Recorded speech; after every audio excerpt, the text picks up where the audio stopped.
और बहू। कांता बहन की दो बहुएं थीं, बड़ी कल्पना और छोटी प्रिया। कल्पना का जैसा नाम वैसा ही काम। सारा दिन कल्पनाओं में रहती, ना कोई काम करती ना कोई धाम। अरे कल्पना बहू, जरा अच्छी सी चटनी पीस दे, आज कुछ मजेदार खाने का मन है। पेट में जलन हो जाएगी माँ जी बुढ़ापे में, और वैसे भी मेरा काम करने का वक्त शाम का है, अब प्रिया को ही बोल दो। इतना कहकर कल्पना वहां से चली जाती है। कांता कल्पना के ऐसे रवैये से काफी परेशान रहती हैं। मैं बना देती हूँ माँ चटनी, ऐसा बोलकर प्रिया माँ को चटनी बनाकर प्लेट में खाने को देती है कि तभी वहां कल्पना आ जाती है। अरे वाह चटनी, जरा चख कर तो देखूं, बड़े दिन हो गए। अरे नहीं बहू, तू तो रहने ही दे चटनी खाना, पेट में जलन हो जाएगी।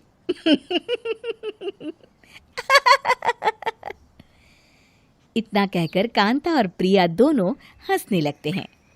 कल्पना सारा दिन या तो मोबाइल में यूट्यूब देखती या फिर सोती रहती। उसका कमरा भी बिखरा और गंदा रहता।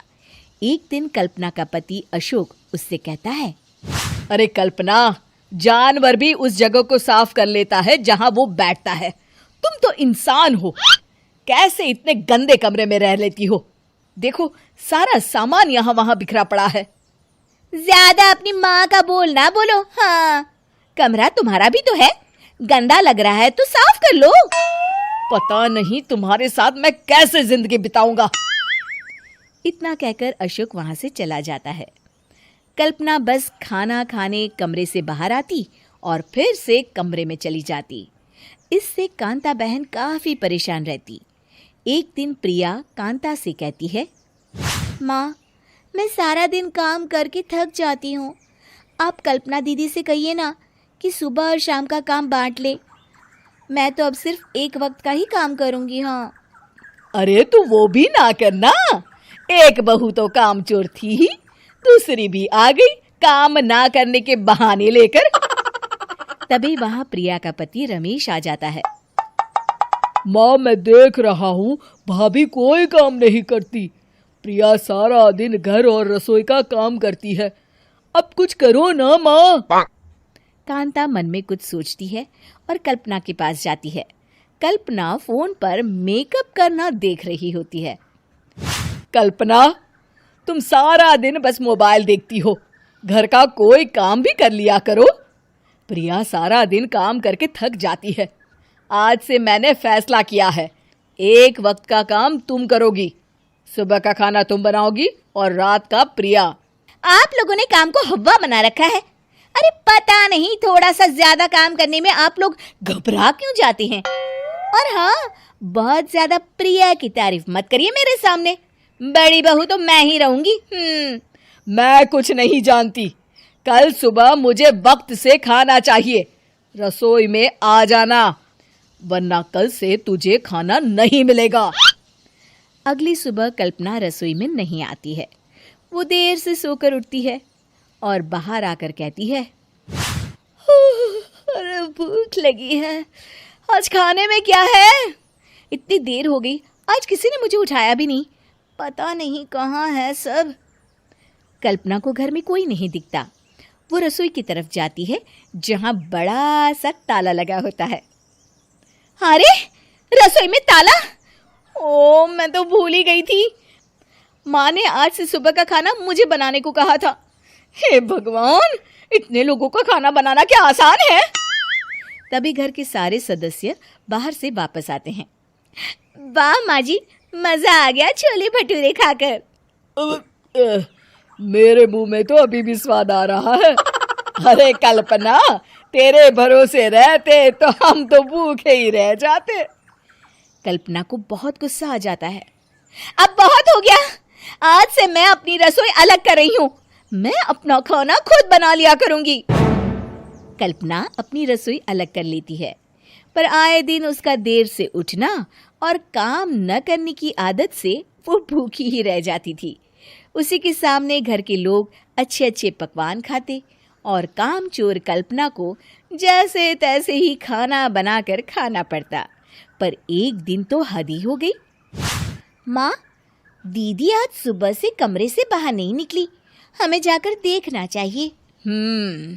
सो रही होगी कामचोर कहीं की, पर तुम कहती हो तो चलो देख लेते हैं उसे। कल्पना कमरे में पेट पकड़कर बैठी होती है। हाय मेरा दर्द, पेट दर्द के मारे मर रही हूँ मैं।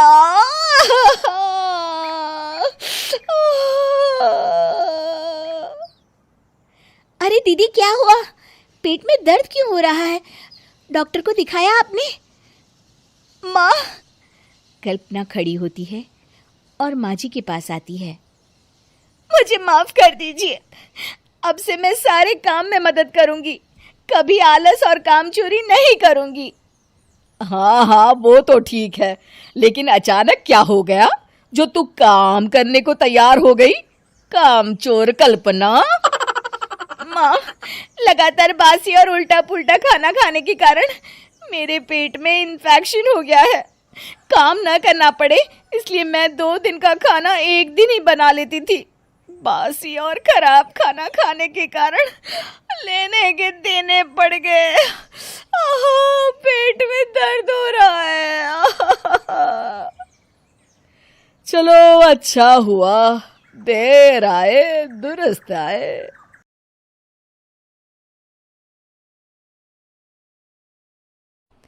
केबीसी में करोड़पति पति। सूरज के जीवन का एक ही फंडा था कि मेहनत तो गधा भी करता है, घर बैठे जो कमाए समझदार वही होता है।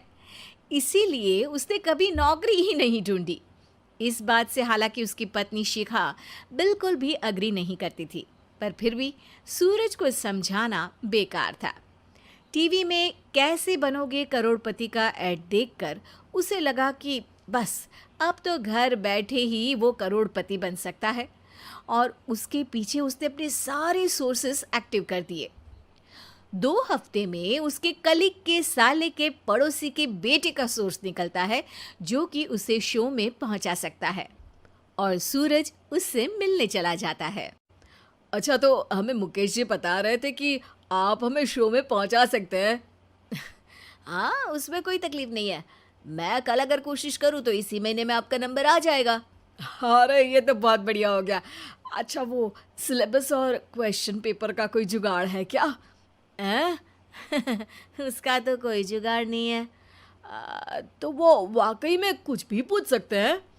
हाँ, वो तो बच्चन जी पर है, जो पढ़ते हैं वो पूछ लेते हैं। पहली कोशिश फेल होने पर अब सूरज के सामने एक बहुत बड़ा सवाल था कि आखिर जवाब कहाँ से लाए। तब शिखा ने एक सजेशन दिया, क्यों ना सूरज अपने चचेरे भाई सुमित से मदद मांगे, जो कि यूपीएससी की तैयारी कर रहा था। हालांकि इतनी मेहनत करना सूरज को समझ में नहीं आता था, पर कोई और रास्ता ना मिलने पर वो आखिर सुमित से बात करता है। अरे सुमित, हमारा कैसे बनोगे करोड़पति के लिए सिलेक्शन होने वाला है, तुम हमें थोड़े चिट बनाने में मदद करोगे क्या? अरे भैया, चिट बनाए तो सालों हो गए, उसमें हमारा एक्सपर्टीज नहीं है, बल्कि आप बोलो तो हम आपकी पढ़ने में ज़रूर मदद कर सकते हैं। हट, कैसी अनाप शराब बातें कर रहा है तू। सूरज ने सुमित को मना तो कर दिया था, पर तैयारी करने के सिवाय कोई चारा उसे दिख भी नहीं रहा था, खासकर जब 12 के पेपर लीक करने के एक्सपर्ट शुक्ला जो भी हाथ जोड़ लेते हैं। आखिर सूरज को सुमित के पास जाना ही पड़ा, और उसने सुमित और शिखा से वादा किया कि वो बहुत मेहनत करेगा। 1 महीने की तैयारी के बाद फाइनल हुआ कि शो से 1 हफ्ते पहले एक ट्रायल खेला जाएगा, जहां पर सारे रिश्तेदार ऑडियंस की जगह पर होंगे और शिखा सवाल पूछेगी। दूर दराज से भी रिश्तेदार आकर हाजिर हो गए देखने कि आखिर कैसे बनेगा सुमित करोड़पति। सब कुछ सेट था, और इतने में सूरज आकर अपना स्पीच देता है। ये 1 महीना मेरे लिए आसान नहीं था, पर अपने भाई सुमित और अपनी पत्नी शिखा की मदद से मैं इतनी दूर पहुंच पाया हूँ। मेरे मम्मी पापा के आशीर्वाद ने भी बहुत साथ दिया है मेरा। मैं उम्मीद करता हूँ कि आज के शो में आप लोगों को बहुत मज़ा आएगा। साक्षी पहला सवाल पूछती है और पूरे कमरे में सन्नाटा छा जाता है। इंडिया में कितने स्टेट्स हैं? 3, सॉलिड, लिक्विड और गैस। अरे रुकिए तो, ऑप्शंस तो देने दीजिए। इतने में 5वीं कक्षा का चिंटू बोल उठता है। अरे क्या मामा, आप तो पहले सवाल पर ही आउट हो गए। अरे बेटा, पहला सवाल तो ट्रायल होता है ना। अरे तुम अब देखना। देखने जैसी बात तो थी ही। सूरज को इतना शांत किसी ने नहीं देखा था। कभी कभी तो लगता था मानो सूरज आंख खोलकर ही सो गया हो। मामा जल्दी करो प्लीज, कल सुबह पनवेल भी तो निकलना है। अरे हट, कंसंट्रेट करने दे मुझे। 3 सवाल में 3 लाइफलाइन खत्म हो चुकी थी और अब चौथे सवाल पर भी सूरज का मौन नहीं टूटा। पर सूरज अभी भी हार मानने को तैयार नहीं था। उधर हर कोई सूरज को छोड़ सुमित को देख रहे थे। आखिर सुमित ने ही तो पढ़ाया था सूरज को। गजब बेइज्जती है यार। अरे बेटा, तो बाप का, दादा का, भाई का, सबका नाम बुड़वाएगा। अरे 3 लाइफलाइन ले ली तो भी तेरा कुछ नहीं होना है। अरे कोई इतनी बात करता है क्या शो पर? अरे बेटा, शो पर तेरे जैसे भी तो नहीं आते ना। सूरज की ये जंग आखिर 1 घंटे बाद 5वें सवाल पर खत्म हो गई, जब उसने इंडिया के नेशनल बर्ड का नाम कहा, कौवा। अरे बेटा, मजा तो बहुत आया, बस थोड़ा टाइम पर खत्म होता तो आनंद भी आ जाता। ताने बारिश के बूंदों की तरह बरस रहे थे और सूरज को भी समझ आ रहा था कि ये करोड़पति बनना शायद उसके बस के बाहर की बात है। पर वो आखिर ये बात मान कैसे लेता? वो सख्त लौंडा जो ठहरा, उसने सोचा कि बेइज्जती तो हो ही चुकी है, पर अगर मैं हार नहीं मानूं तो शायद कुछ हो सकता है। शिखा, तुम देखना, असली शो में आग लगा दूंगा, आग। करोड़पति बनूंगा मैं। हाँ, सब्जियां खत्म हो गई है घर पे, ले आओ। पहले पति बन जाओ, फिर करोड़पति बनना। अरे गजब बेइज्जती है यार। बेटा, अभी तो घर पर ही हुई है, 1 हफ्ते में तो तुम देश के सामने करवा कर आओगे। वैसे जब टीवी पर जाओ ना, तो बस अपने मम्मी का ही नाम लेना, ठीक है? कोई पूछे तो बोलना कि पापा नहीं है मेरे। अरे पढ़ाई की, पेपर निकलवाए, इतने सारे लोगों को खाना खिलवाया, क्या फ़र्क पड़ा? इसीलिए मैं कहता हूँ कि मेहनत तो गधा भी करता है, घर बैठे जो कमाए वही सिकंदर। लेकिन मामा, गधे भी जानते हैं कि हमारा राष्ट्रीय पक्षी मोर है।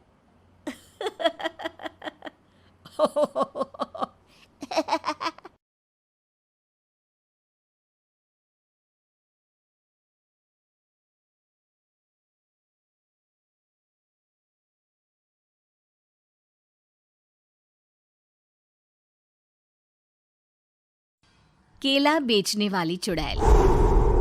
एक बार की बात है, जादूपुर नाम के गांव में करतब दिखाती एक औरत एक रेड्डी के लिए गांव में आती है। आइए आइए मेहरबान कदरदान, खाइए रोहड़ा के ताजे ताजे केले। कभी खाए नहीं होंगे ऐसे केले, पीले पीले केले खाइए।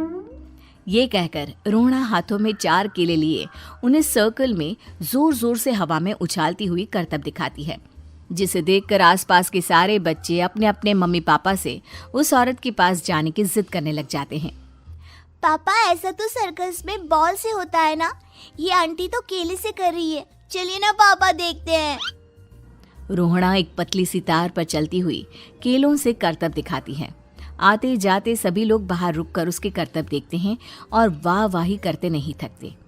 जैसे ही एक आदमी पास आकर उसे पैसे देने लग जाता है, तब वो कहती है, अरे नहीं नहीं साहब, मैं करतब तो बच्चों के मन को बहलाने के लिए करती हूँ, धंधा तो मेरा केले का है। पीछे देखो मेरी रिड्डी, जो भी मेरे केले खाएगा मेरी तरह चुस्त दुरुस्त और तंदुरुस्त हो जाएगा। पता चलता है क्या कि मेरी उम्र 55 की है।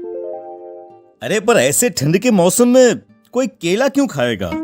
ये ऐसे वैसे केले नहीं है साहब, ये शरीर में गर्मी देते हैं, ठंड को दूर भगाए जो भी रोहिणा के केले खाए। पापा, अगर मुझे केले नहीं मिले तो मैं घर नहीं जाऊंगी। तभी उसके पापा कहते हैं कि बेटा, केले ठंड में कभी गर्मी नहीं देते। ये सब कहने की बातें हैं, सामान बेचने का तरीका है इनका। पर पिंकी नहीं मानती। मैं केले खाऊंगी। पिंकी की जिद के आगे नत्थू हार जाता है और उसे केले खरीद कर दे देता है। पिंकी खुश होकर केले घर ले आकर खाती है। अब मैं भी करतब करूंगी, कितना मजा आएगा, जादुई केले। पिंकी पहला केला खत्म भी नहीं करती कि वो बेहोश हो जाती है। दूसरे केले से एक काला धुआं आता है और रोहना चुड़ैल बनकर बाहर निकल आती है। मेरे भूतिया केले बच्चे न खाए, ऐसा हो ही नहीं सकता। जादूपुर वालों, कब तक बचोगे? आ गई हूं मैं रोहना, जिसका कोई नहीं कर सकता सामना। रोहना पिंकी को गोद में उठाकर काले धुएं में कहीं गायब हो जाती है। शाम के वक्त नत्थू घर लौटता है और पिंकी को घर में ना पाकर उसकी माँ से कहता है, माँ पिंकी कहाँ है? अरे बेटा, उसे तो तू सुबह करतब दिखाने ले गया था ना, फिर कहाँ वापस आए तुम दोनों? मुझे लगा तू उसे अपने साथ मंडी ले गया होगा। हे भगवान, मेरी बच्ची कहाँ गई? मैं उसे घर ही तो छोड़कर गया था माँ। नत्थू गांव के घर कोने में अपनी बेटी को ढूंढता है, पर उसे वो कहीं नहीं मिलती।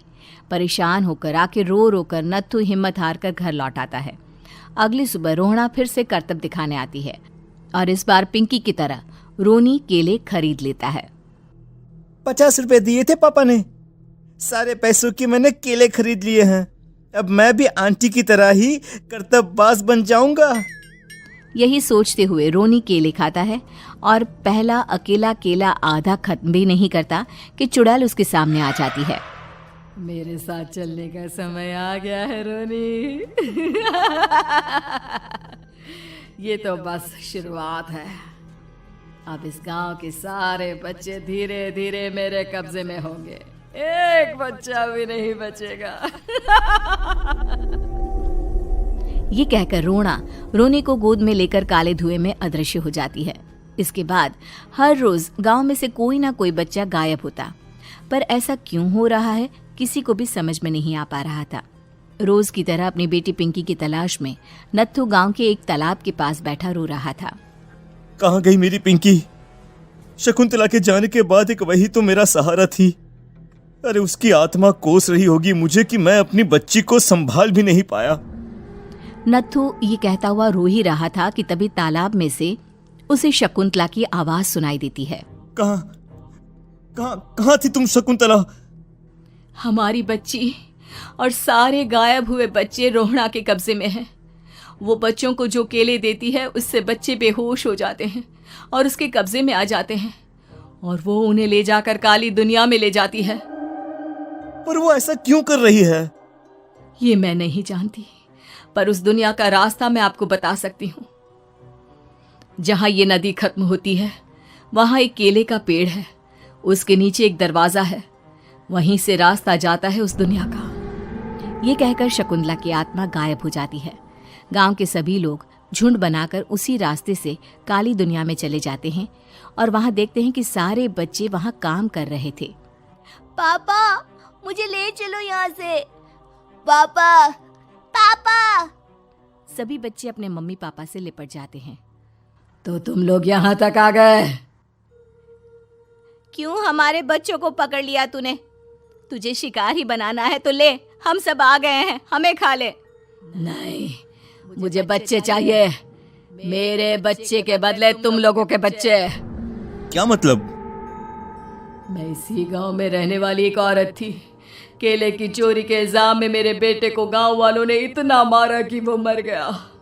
उसी दिन मैंने ठान लिया कि गांव वालों का भी वही हाल करूंगी। कुछ दिन बाद बेटे के चले जाने के दुख में मैं भी मर गई और मेरी भटकती आत्मा एक चुड़ैल बन गई। और फिर मैंने बदला लिया तुम सबके बच्चे छीनकर। बर्दाश्त नहीं कर पाए ना? सोचो मुझ पर क्या बीती होगी। हमें माफ कर दो रोहना। पता नहीं ये किसकी गलती थी, पर हम सभी माफी मांगते हैं। हमारी खुशियां लौटा दो, तुम भी तो एक माँ हो। गांव वालों की बात सुनकर रोहना का मन पिघल जाता है और वो बच्चों को छोड़ देती है। उसके बाद काली दुनिया बच्चों के लिए जादुई दुनिया बन जाती है। अब कोई भी कभी भी वहां आ जा सकता था।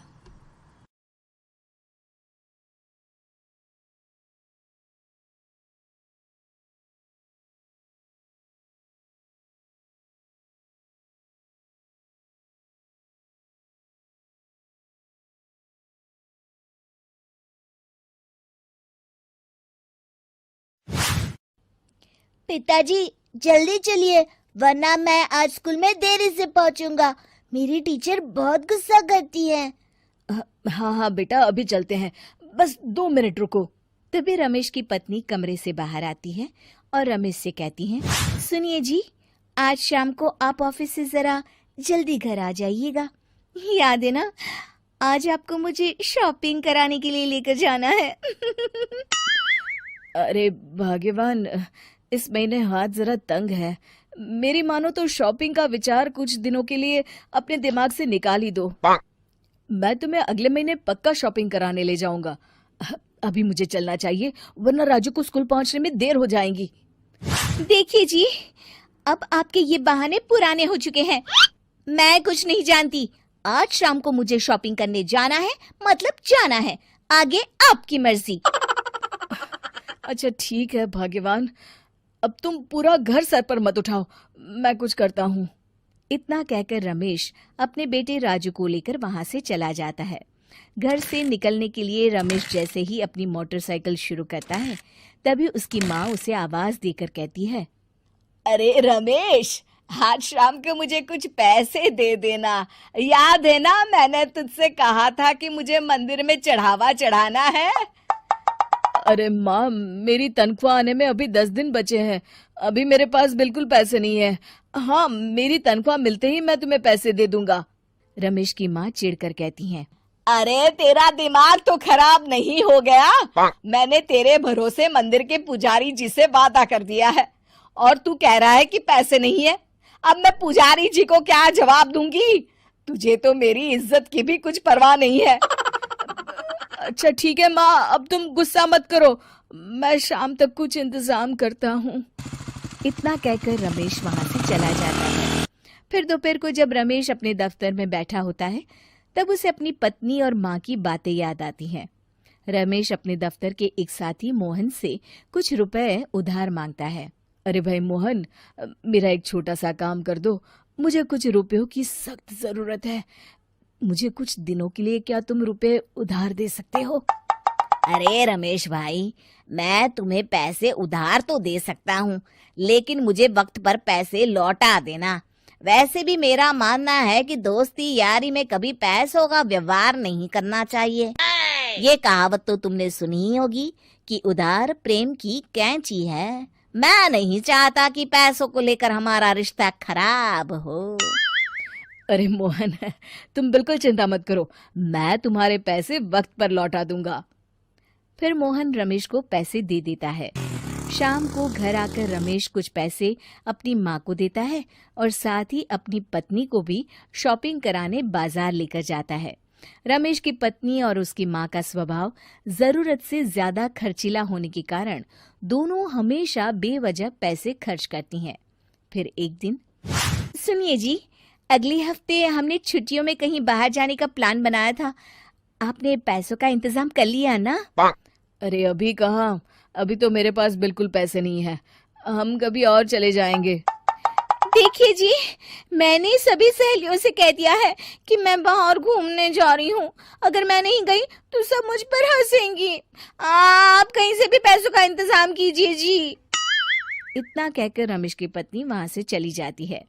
वहीं दूसरी तरफ रमेश की माँ भी तीर्थ यात्रा जाने की जिद करती है और रमेश से पैसे मांगती है।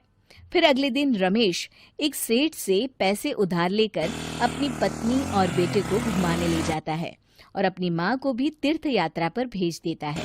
लेकिन जैसे ही रमेश अपनी छुट्टियां बिताकर वापस आता है, कर्जदार उसका जीना मुश्किल कर देते हैं। इतना ज्यादा कर्ज एक साथ अपने ऊपर देख रमेश काफी परेशान रहने लगता है। फिर एक दिन राजू की स्कूल की फीस वक्त पर न भर पाने के कारण रमेश को स्कूल में बुलाया जाता है। स्कूल के प्रिंसिपल साहब रमेश को सख्त हिदायत देते हैं कि अगर वक्त पर स्कूल की फीस नहीं भरी गई तो उनके बेटे का नाम स्कूल से काट दिया जाएगा। अपने बेटे की स्कूल की फीस भरने के लिए रमेश अपने दोस्त गिरधारी से कुछ पैसे उधार ले लेता है और स्कूल की फीस भर देता है। रमेश की माँ और उसकी पत्नी खर्चे और घर की जिम्मेदारी संभालते संभालते धीरे धीरे रमेश पूरी तरह कर्ज में डूब जाता है। और तभी एक दिन दफ्तर में काम करते समय रमेश की तबीयत अचानक बिगड़ जाती है और वो बेहोश होकर गिर पड़ता है। उसे जल्दी से पास के एक अस्पताल में भर्ती कराया जाता है। रमेश के घर वालों को ये बात पता चल जाती है तो वे सभी अस्पताल पहुंचते हैं। अस्पताल के डॉक्टर साहब उन्हें बताते हैं, देखिए, देर रात तक जागने और जरूरत से ज्यादा काम करने की वजह से इन्हें चक्कर आ गया था। बेहतर यही होगा कि इन्हें कुछ दिनों के लिए पूरी तरह आराम करने दिया जाए।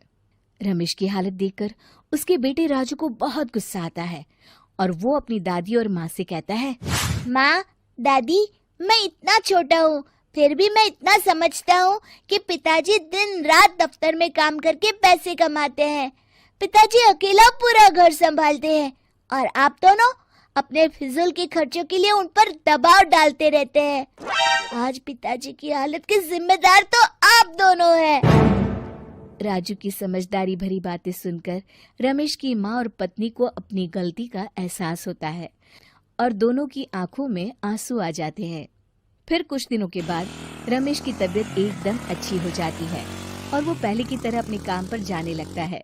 रमेश की माँ और पत्नी अब उसे किसी प्रकार की कोई तकलीफ नहीं देते और ना ही उससे किसी चीज की मांग करते हैं। फिर देखते ही देखते रमेश अपने कर्ज के सारे पैसे चुका देता है। उसकी जिंदगी पहले की तरह अच्छी हो जाती है और वो अपने परिवार के साथ खुशी खुशी रहने लगता है। शिक्षा, हमारे रिश्ते एक तराजू की तरह होते हैं जिसकी दोनों ओर जिम्मेदारी और समझदारी का वजन बराबर होना चाहिए। क्योंकि बहू झूठ नहीं बोलती। सुधा और राकेश के 3 बेटे थे। शादी के बाद तीनों माँ बाप से दूर रहते और सिर्फ त्योहारों में आते। माँ जी, पिताजी, अगली बार आप लोग हमारे घर आइएगा। अरे नहीं बहू, सब यही आ जाते हैं तो घर खिला खिला लगता है। हाँ बहू, तू हमेशा बुलाती है तो जरूर आएंगे तेरे पास भी। हाँ हाँ, दीदी का घर बड़ा जो है, सब कुछ आपने शादी के बाद दीदी को ही तो दे दिया था। हमें भी दिया होता तो हम भी बड़ा घर लेते। क्यों सुनील? अरे नहीं नहीं, पापा ने सबको एक बराबर ही दिया है। छोटी बहू, क्या चाहिए तुम्हें, बोलो। वो आपके सोने की चेन वाली घड़ी है ना, वो अगर आप मुझे। तभी वहाँ मजली बहू भी आ जाती है। और मुझे ना आपका मंगलसूत्र कितना लंबा, सुंदर और भारी भी है। अरे हाँ हाँ, तुम दोनों को ही दूंगी बहू, चिंता ना करो। चलो अब खाना लगाओ, खाना खाया जाए। सभी मिलकर खाना खाते हैं कि पड़ोसन आ जाती है। अरे सुधा बहन, थोड़ी चीनी तो देना, घर में शक्कर नहीं है और मेहमान सर पर बैठे हैं। अरे छोटी बहू, चाची को शक्कर तो दे दो। अरे मजली दीदी, आप दे दीजिए ना, मैं यहाँ कम आती हूँ तो मुझे पता ही नहीं है कि सासू माँ सारी चीजें कहाँ रखती है। और तुम, मैं कौन सा यहाँ रोज शक्कर फाँकने के लिए आती हूँ, मुझे भी नहीं है पता। तभी बड़ी बहू हाथ में चीनी की कटोरी लेकर आती है। चाची, शक्कर आप लोगों का बड़ा सहारा है माँ जी और पिताजी को, वरना हम लोग तो यहाँ रहते ही नहीं। आप जैसे पड़ोसी हैं तो हम निश्चिंत है। और जीती रहे बहू, आप तो ये घर पड़ोस कम परिवार ज्यादा लगता है। सुधा अपनी बड़ी बहू को देखकर बहुत खुश रहा करती थी। वो उससे अक्सर घंटों बात भी किया करती, लेकिन दोनों दूसरी बहुओं का भी वो समझती थी कि शायद छोटी है, वक्त आने पर संभल जाएंगी। समय आ जाता है जब सभी को वापस जाना होता है। माँ जी, हम लोगों की फ्लाइट पहले है, हमें इजाजत दे। वो सास के गले लगकर चली जाती है। थोड़ी देर बाद छोटी बहू कहती है, माँ जी, मैं ना ये सोफे के कवर और चादरें ले जा रही हूँ, यहाँ तो ऐसी ही पड़ी रहेंगी। हाँ हाँ बहू, ले जा, और कुछ चाहिए तो बोल। और तो चाहिए बहुत कुछ, पर चलिए कोई बात नहीं, अगली बार ले जाऊंगी मैं। ऐसे ही मंजली बहू भी घर का बहुत सारा सामान ले जाती है। सभी के जाने के बाद सुधा राकेश से कहती है, घर कितना सूना लग रहा है ना। हाँ, और खाली भी। तुम्हारी दोनों बहुएं सब बटोर गई। अरे ठीक है ना, हम दोनों ही तो हैं, कितना सामान लगेगा। फिर उन लोगों की नई गृहस्थी इतना मत सोचा करें। समय बीतता है। ऐसे ही हर साल त्योहारों में सुधा और राकेश के बच्चों की बहू आते और जाते वक्त ढेर सारा सामान पैक कर कर ले जाती। लेकिन कुछ ही सालों में सुधा का देहांत हो जाता है। पिताजी, आप यहाँ अकेले क्या करेंगे? हम लोगों के साथ चलिए। अरे नहीं नहीं बहू, इस घर में सुधा की यादें हैं, मैं उसे नहीं छोड़ सकता हूँ। अब तुम लोगों की माँ नहीं रही। देख लो, वैसे तो मैंने उसके जीते जी सब कुछ दे दिया है, लेकिन कुछ उसका पर्सनल कीमती सामान था जो ये है, ले लो। सामान में होती है एक घड़ी और एक मंगलसूत्र। माँ जी ने कहा था कि वो ये घड़ी मुझे देंगी। हाँ हाँ पिताजी, माँ ने सबके सामने ये घड़ी सरिता को देने के लिए कहा था। उठा लो सरिता माँ की घड़ी। अब क्या था, छोटी बहू फट से घड़ी उठा लेती है। और पिताजी, ये मंगलसूत्र तो माँ ने मुझे ही देने को कहा था, याद है ना? वो सभी की ओर इशारा करती है। तू भी ले ले ये हार बेटा, कोई बात नहीं। मंजली फटाक से हार उठा लेती है।